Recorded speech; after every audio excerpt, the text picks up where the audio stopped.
National debt climbed to a record 1304 trillion won last year, increasing by over 120 trillion won in just 12 months. For some, the scale is troubling, yet others appear less concerned. Why, despite the sharp rise in debt, do some people remain relatively unconcerned about the situation?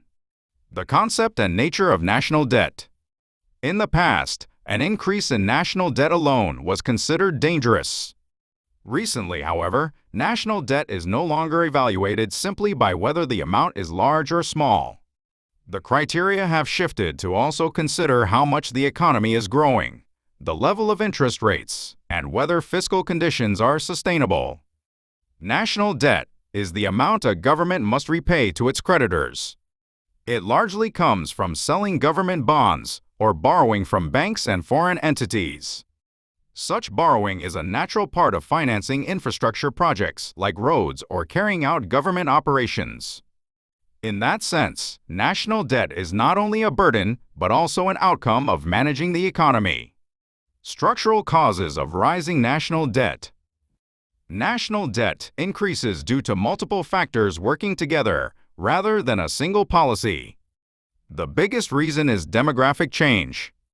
As birth rates decline and the elderly population grows, spending on pensions, healthcare, and welfare continues to increase. Once these expenditures rise, they are difficult to reduce. The problem is that these demographic changes interact with other conditions and create larger challenges.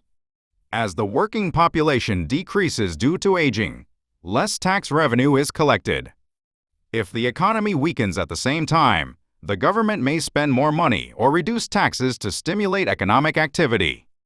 In this process, debt increases more rapidly. Interest rates are also an important variable. When interest rates rise, the burden of paying interest on existing debt grows, further worsening fiscal conditions. How should we view national debt?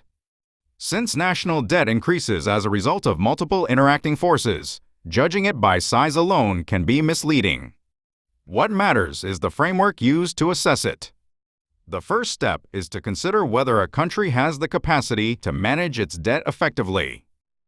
Even if national debt is large, it does not necessarily lead to a crisis if the economy is growing and fiscal management is stable.